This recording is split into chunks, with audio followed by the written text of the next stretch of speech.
Hi, this is Phil, and I'm here to tell you all about the Capes and Lunatics Patreon. Get early access to all of our interviews, including the monthly Chichester chats with writer and comic book legend D.G. Chichester, new episodes of classic Capes and Lunatics shows, including The Quantum Zone, This, That, or the Third, and many, many more specials, all completely uncensored. Access starts for $3 a month, full video when you pledge $5 a month. Check out the link in our show notes or go to patreon.com/CapesandLunatics. Hope to see you there.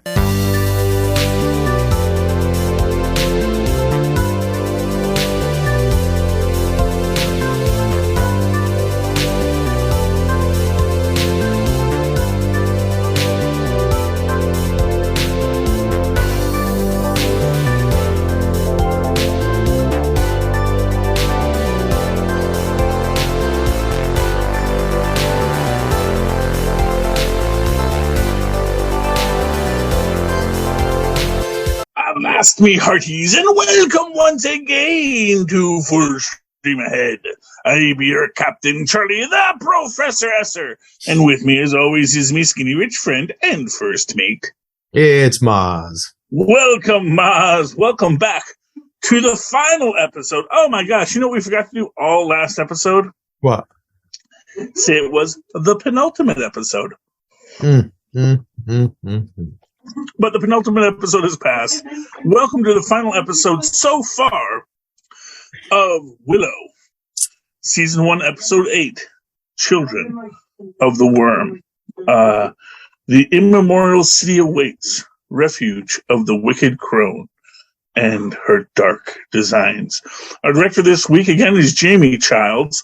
Our writers, of course, are Ryan McClendon,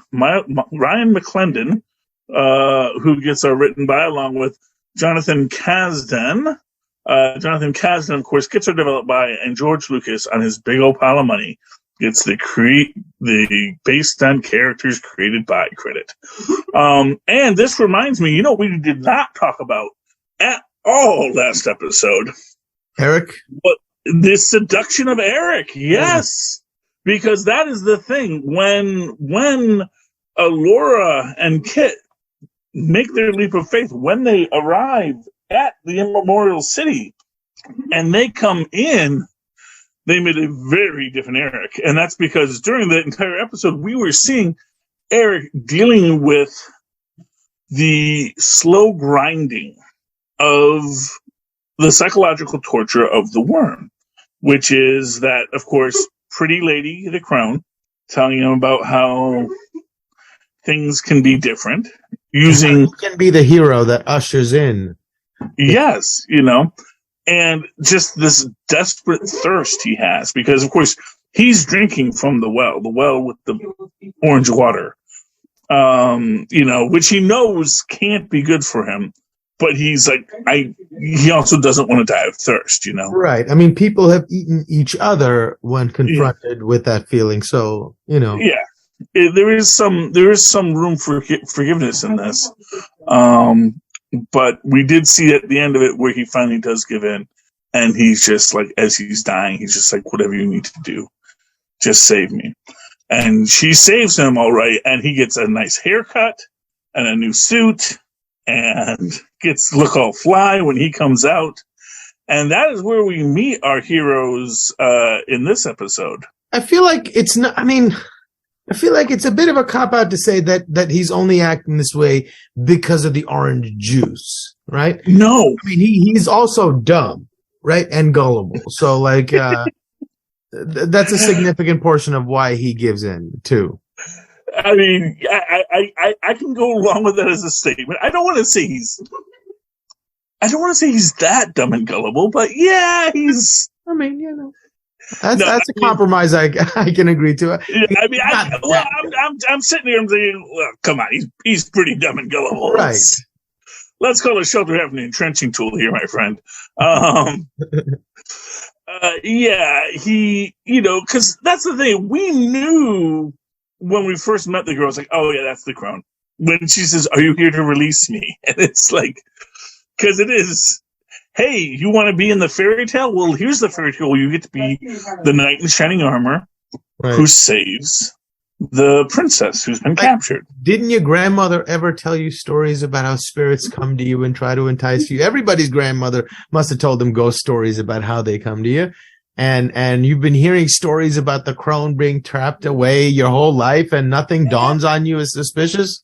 To be fair, his grandmother was in league with the crone and died at the end of the first Willow. So yeah, fair enough. So, I do think that there is maybe that, that's an interesting question about the loss of generational wisdom and how much not having a grandmother to guide him in the ways of magic and the world, that maybe that was actually far more damaging than we imagined. That even though his grandmother was evil, like even an evil grandma can have wisdom that if she has been defeated can still give you some perspective and give you some guidance. Yeah, and that's an interesting point about like knowing where you come from and where you belong. And so the argument almost Willow makes to Borman, which was a beautiful moment, where Borman has spent so much time trying to deny that he is a good person and to carry the burden of responsibility that comes with admitting that you're a good person. But what gets to him is like, who do you care about? Where do you belong? And that's what finally gets him. Yeah. And I do think that is, and that's the whole thing. Cause when we get to it, they are these parallel stories of Kit and Allura meeting Eric, tall, excellent looking Eric, as we say. And he's just trying to say, no, you just have to understand what she really is about. You just don't understand. And there's actually a really neat thing in there where they make the point, you tried to banish Allura to the 13th night. And then Guru just says, don't say that like you have any idea what that means. It's like you're assuming that meant I was trying to kill her. And in truth, as we see, no, she was just trying to corrupt her. Or something along those lines. Like, what is that? And that is why it's so fascinating what they're trying to do, what these beings are trying to do, because clearly they do serve the necrotic. Because we see that every time that their powers are shown, we see the decay on their hosts' bodies. But we also see that the decay actually makes them stronger. And it's an interesting question, like, and again, what we were talking about last episode is that decay part of the strength of the world? That if and this is the idea. This is the curse to live forever paradox, where, like, yes, you may never die, but if you just live forever, and maybe you become weaker and you lose what you were in your prime, and your risking of death becomes so much less important because you cannot die. Right. It seems to me like it's the same proposition the machines made to the humans in the Matrix, right? Become our batteries, you encase in this thing, and we'll feed off of you, and we'll give you a magical fantasy world of whatever you want, and you can live there for eternity. Mm-hmm. Yeah, I mean, that's really, what the Wyrm is offering. And I think that there are a lot of people who think, really?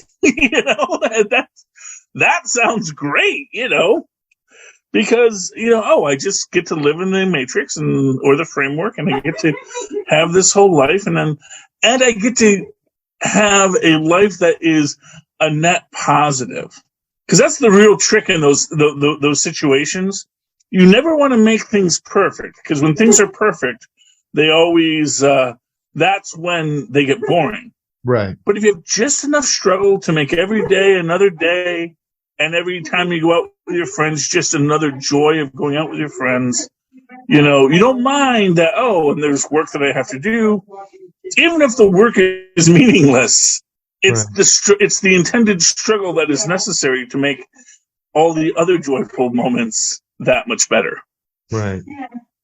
Yeah. So, but then I feel again, like Borman would have been the perfect candidate to choose to go into this Matrix.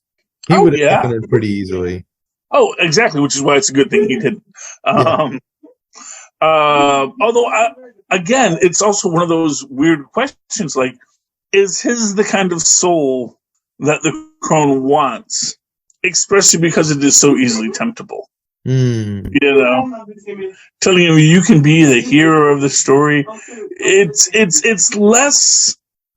It has less merit when you're wanting to be the hero of the story is just you wanting to be the hero of the story because. You know, Borman would be like, spiritually speaking, empty calories. Yeah, exactly. You know, it's not like, you know, and again, what I was talking about with that last episode of Ghost, when, you know, bringing Pete back to hell is this, he says, I'd be hailed as a great trophy hunter, you know, because your soul is so freaking pure. We never get guys like you down there. So it's like this, you would be a real get. But, you know, and by contrast, you have Borman, who is just really kind of a ne'er-do-well, but, you know, his goodness is buried deep down. But it is a real goodness. So it's hard to say exactly how it would play out, except we know that he probably is going to step off the path to goodness, you know. This isn't Roddy McDowell in the Thief of Baghdad, where, you know, he says, yes, me the thief, the prince falls, the hero falls. I, the thief, am the only one who can get to the end of this path and save the day. Because he realizes, oh, this is all a scam. This is all a con. Because that's the trick. You just have to realize it's a con, and then you're not tempted by it. But they get the con anyway, and it is just the idea of, you know, giving them what they want, you know?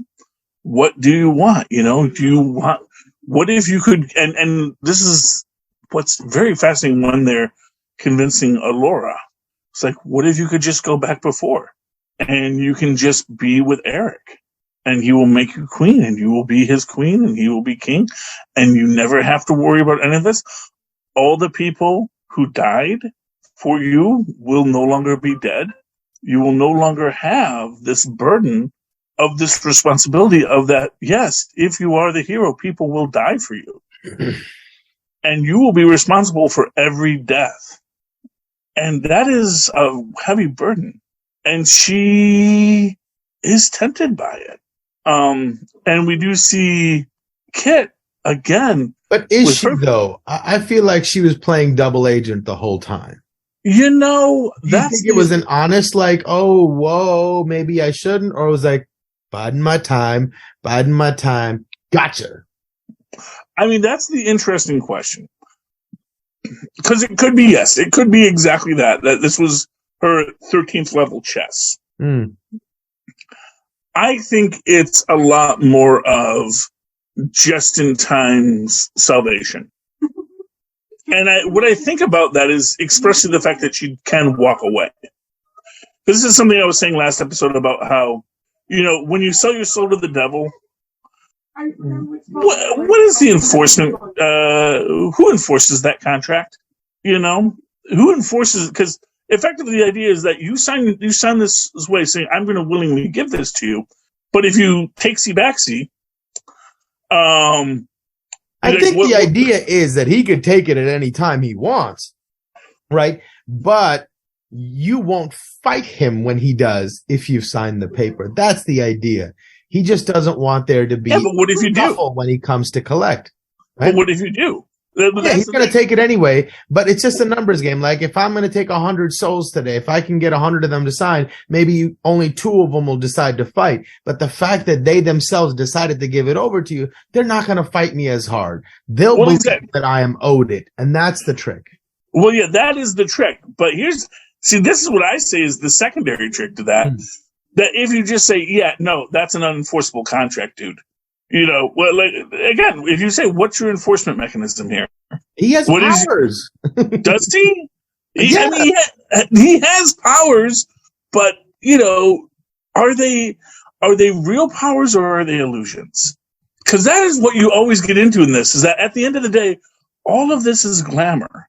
That's not really Kit's mom telling her, "I was wrong. I was trying to do this," and that's just a glamour. And when she sees through it, because we do get Mad Mardigan's voice in this, and I don't know if that really was Val Kilmer's voice, or if it was a reworking of it, or something done with Val Kilmer's current voice doing the.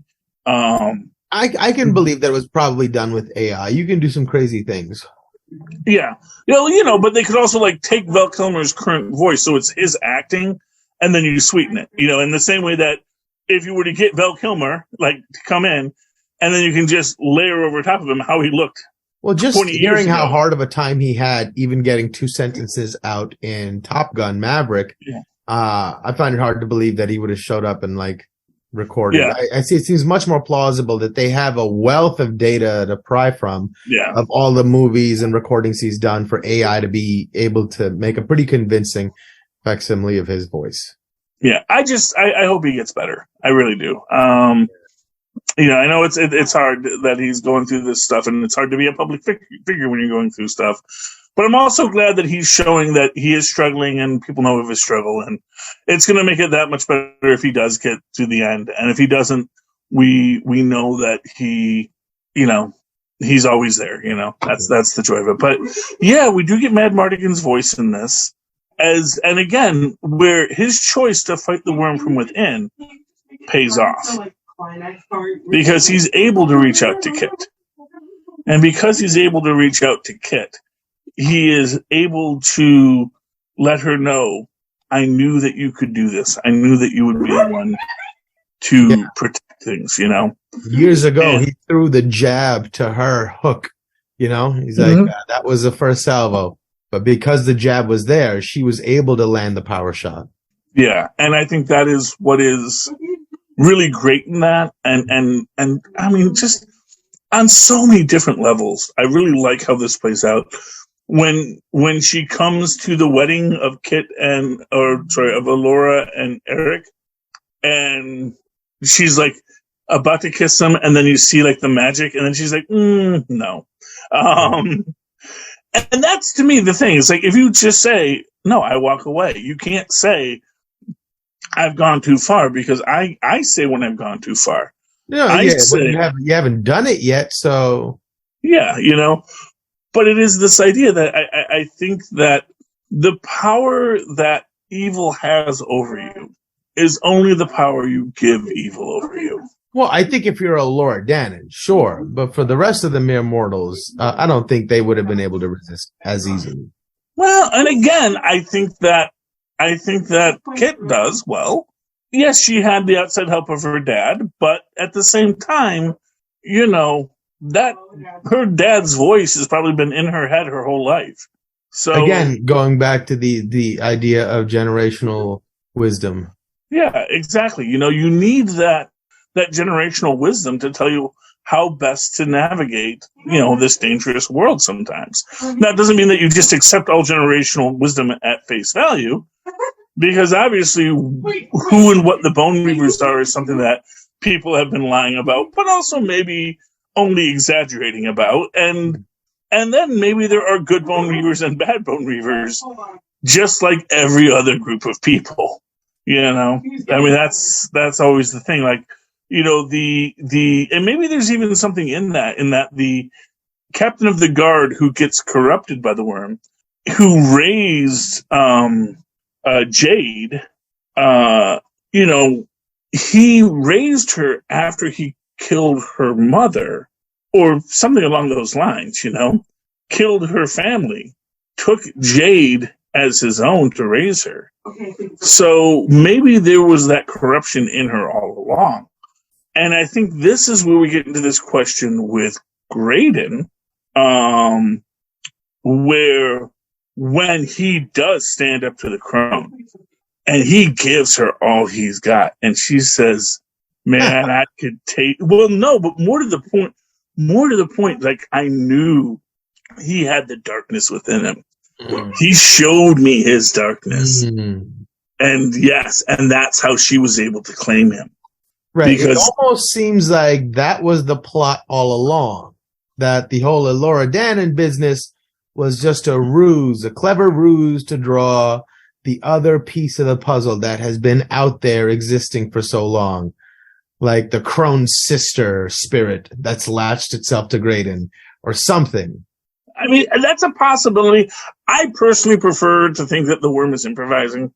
That, it's like, like when you get to that point, you realize like, oh, well, that's not working. Okay, so what can I do next? What? Yeah. Who's the next piece on the board? And and we even see that arguably when we have when the crone, after the crone is defeated, then infects Eric. She's like, no, I always knew you would be the one. Right. And then you see Eric become the super BA because he wants to be the hero. It's his story. Although, again, within that also holds in that really great scene with Borman where he realized I'm not the hero of this story, and gives Kit the armor. And then Kit gets the whole Iron Man transformation, which, makes a good joke at the end where he's like, I'm going to take this off. Don't worry, since I figure out how. My favorite thing was when Jade goes, when? Yes. That's great. Yeah. Well, it's cool armor, man.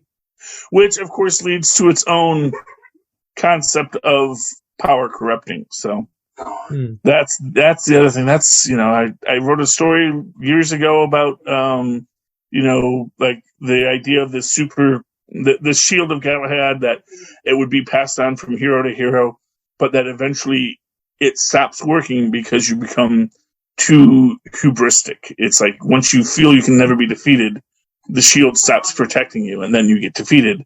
But the shield remains for the next worthy person to pick it up and take on the fight. So, lots of possibilities of what we're going to see in Volume 2. But it certainly seems like Graydon is left with little choice but to give in. I mean, he could be the only one alone in the darkness fighting these armies, or stand at the helm of these armies. Well, what choice does he have? I agree. I mean, that is very much the question here.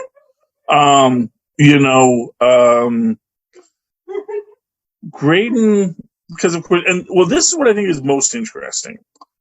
Because you see, as they're all about to leave, and they're all about to, we'll figure it out, we're the heroes, which is famous last words, But then what else are they going to do? It's like, I don't know how we get out of here. And like the last time I walked this thing, I just flew back 100 times. Yeah, we got here, didn't we? We'll get there too.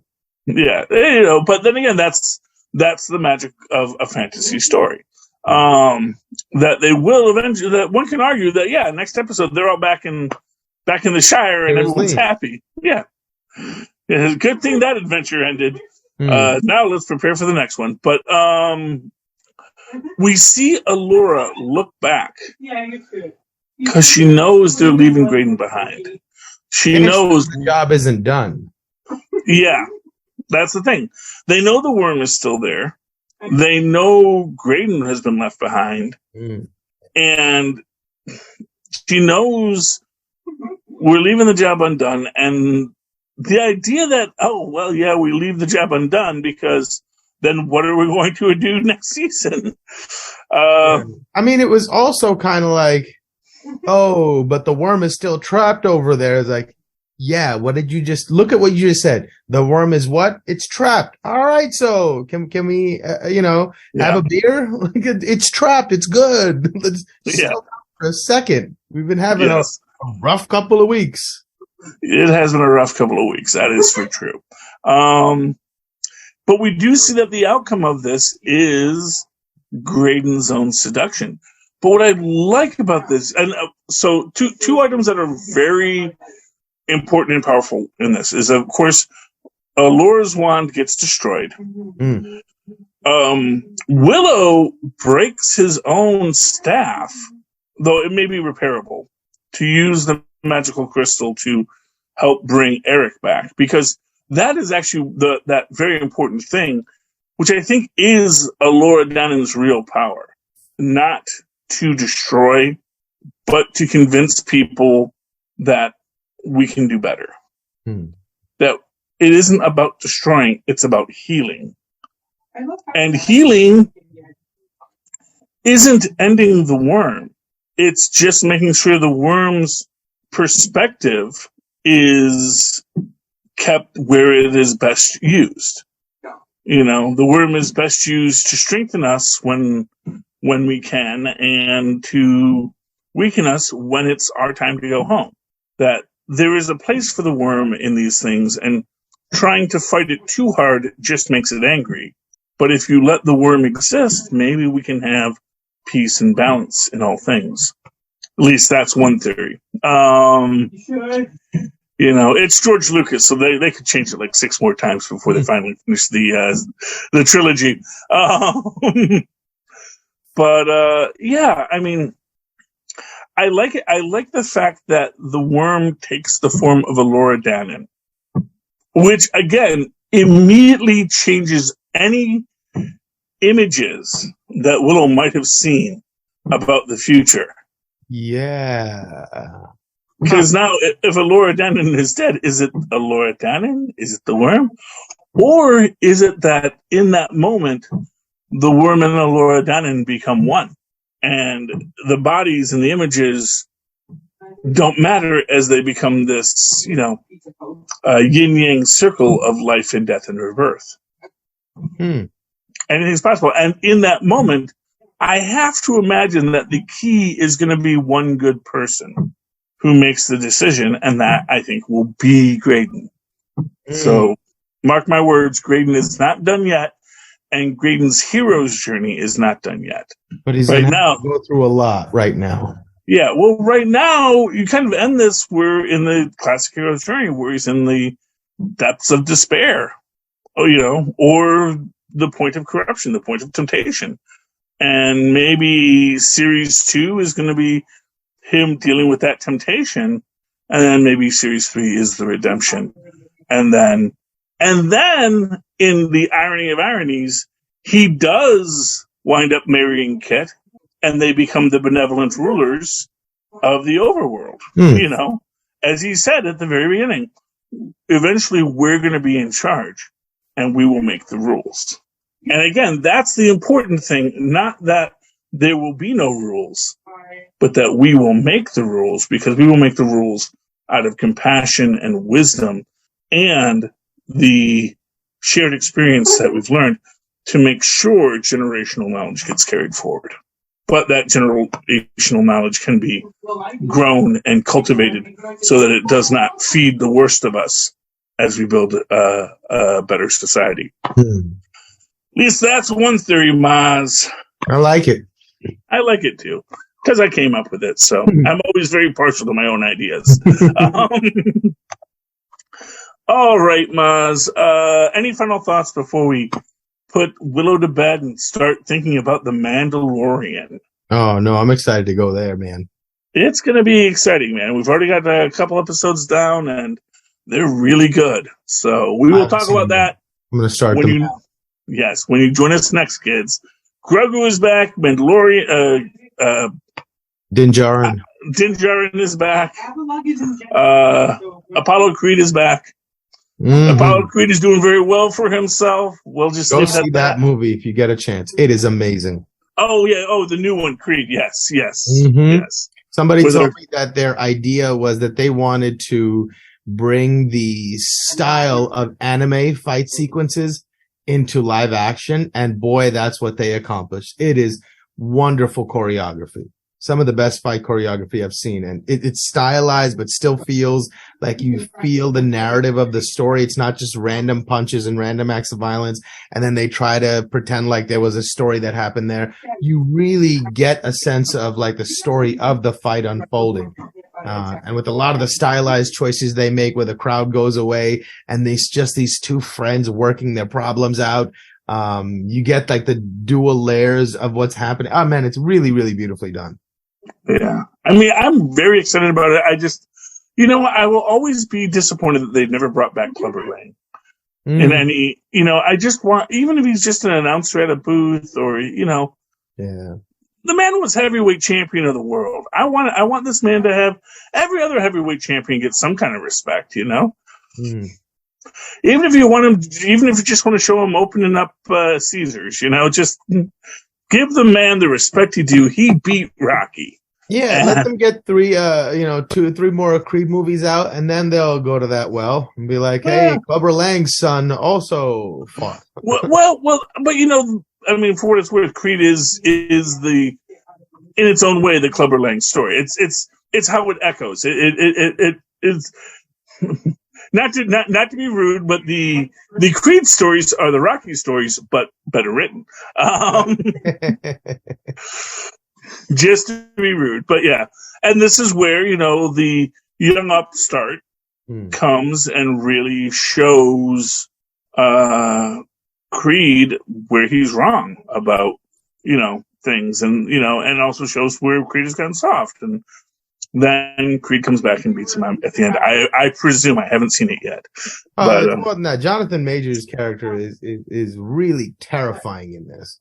Yeah. Like as a person who is willing to do anything, and the restraint he holds on his wildness, that is so palpably dangerous. You never know what he's about to do. The last time I felt this way, watching a character on screen be so unpredictable and dangerous, was Heath Ledger's Joker. Like that's the level of danger that is on screen when he's looking at you. It's crazy. Yeah. Well, that's good. That is a ringing endorsement, Mozz. All right. Okay. So, ladies and gentlemen, if you liked Creed and you want to talk about Creed, or if you want us to talk about Creed, because it'll be streaming eventually, any of the Creeds, actually, several of them are already streaming. So if you guys want some evergreen episodes, hey, why don't you guys talk about Creed? That's streaming online. We could do that. And you can write to us to let us know to do that at CapesandLunatics@gmail.com. That's CapesandLunatics, all spelled out, at gmail.com. Or call us and give us your voice and let your voice be heard at 614-382-2737. That's 614-38-CAPES. We will play it on the air if you so let us. Likewise, go down to the show notes, connect with Linktree. That's LANKTR.ee/CapesandLunatics, all spelled out, where you will find our merch, like t-shirts and phone cases and lovely tumblers that keep your hot drinks hot and your cold drinks cool, and the ability to give us just money so that we can keep this on the air, because we are not spawn, both through Cash App and through Patreon. And if people do that and they still want to connect with you directly, Mozz, how can they do so? Oh, they can email me at mozzmanzor@gmail.com or find me on Facebook under Mozz Manzor. That's MOZZMANZOOR. And, of course, you can always write to me in that old-fashioned email way where our mothers and fathers once did at superconnectivityblog@gmail.com. That's superconnectivityblog, all one word, at gmail.com. Of course, follow me on the Twitter when I live tweet things when I get around to it, at Charlie Esser. That's CharlieEsser. Look for the 2 E's in the middle. For quality. Bing. Thank you, Mozz. All right, you lovable landlubbers. We've come to the end of another rousing journey across the shattered sea that is the internet. We hope you come back again next week as we once again sail full stream ahead. Arg. Arg.